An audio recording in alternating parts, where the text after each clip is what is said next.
The U.S. courts provide a unique opportunity. The United States courts, if there is a judgment, unlike other courts, it is not politically driven. There are mistakes, there are faults to the court system. However, the United States court has the ability to enforce judgments.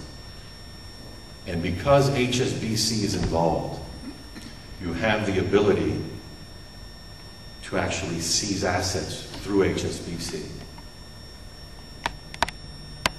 But I apologize, I'm skipping here. I'm going to go to the next slide. Actually, it should be at the end. The U.S. judiciary, how powerful is it? Because many of you may not know. Nixon is a favorite target of many issues, but also Thomas Jefferson. Both presidents were compelled by a U.S. court. I don't think there are many courts in the world that have that ability. It is a powerful, independent branch. It is non-activist. It restricts, we have the separation of powers, it restricts the ability of one to influence the other, which actually goes to another issue, which I'll address as well. But right now, we're down to a political versus judicial solution. I believe they are both capable of pursuing their own avenues. You don't have to keep them combined. Because I think a lawsuit, if the rule of law is followed, actually assists the government. If people respect the law, it allows closure, it allows finality, it allows understanding. So the question becomes, can property rights be ascertained in the United States?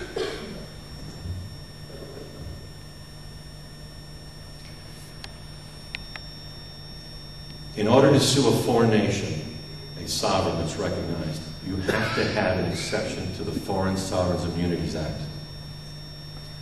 Public acts are not tribal. Private acts are. And this is where my case involving Air France comes into play. Miss Kirkham, just so you get an idea, a U.S. citizen, she was also a French citizen, purchased an airline ticket from the United States, went from Washington, visited her aunt in Paris, then went to Orly Airport heading to Corsica. And she was severely injured at the airport, being assisted by someone we believe was an Air France employee. And again, I told you there was actually there was no fanfare. They were telling me that it couldn't be done. But then again, I looked at the law and said, why not push? Why not push? Let's see where the law takes us. Let's see where the fairness is in the law. Because in the U.S. court system, you have a statute, and it might be broad. It's how you interpret things. But it's up to the attorney to find the facts and to have a judge or a jury understand those facts and how they apply to the law, that actually that law is violated.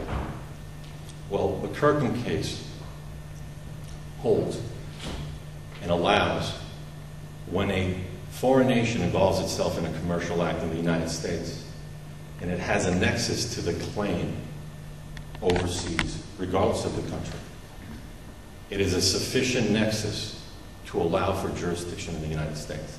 In my Kirkham case, I argued that the purchase of an airline ticket gave rise to a duty of care. That duty of care was breached in France when my client was being assisted. She was severely injured. Well, Turkey acquired the weapons in the United States. The duty of care was the law, the Foreign Sales Act, and specifically stated you cannot use these weapons in an offensive manner. As a matter of fact, the U.S. Congress said so as well, and made a finding, which I believe we could use in court. A finding by Congress, just bring it into the court and say, here's the violation of the law. And it is directly related to what happened in Cyprus. Without those arms, people would not have been displaced, would not have been killed. They didn't come over swimming with knives and forks.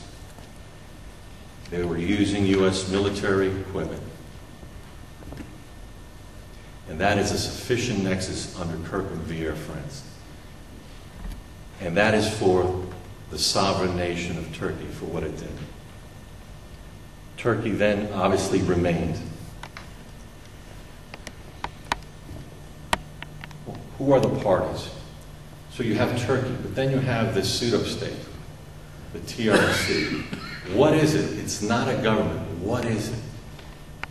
I remember I used to get that question. Why? What are you doing? It's nothing. It is something. It's something in law that we call a business enterprise. Just like the mafia operates, it uses titles, false titles, but they use money. And they exchange money to conduct this fraudulent enterprise. And that enterprise belongs, that's the property that belongs to the people you know, it belongs to you personally. And they are assisted with HSBC Bank, the only international clearinghouse that allows for money to go to and from the north of Cyprus. Does anyone question why HSBC is no longer in the Republic of Cyprus? I think you have the answer. So HSBC goes around, assists every time there's a sale of property, not every time, but is involved. Not only with the properties, but also sending money around. Don't forget, the pseudo-state has offices. They have offices here in London, I'm sure. You have no question, how did they get the money to set up their office space, pay employees? I raise those questions. As a matter of fact, the DC government is investigating, because in Washington, they're not paying taxes. They, I don't believe, have a business license. But what you're going to see is actually proof. What I've done strategically, in my opinion, I could be wrong, I'm human, but what I've done is I anticipated the immunity defense. And so I sought the means of least resistance and hoping that some information will be given to me. And it was. What you're going to see in a few minutes is exactly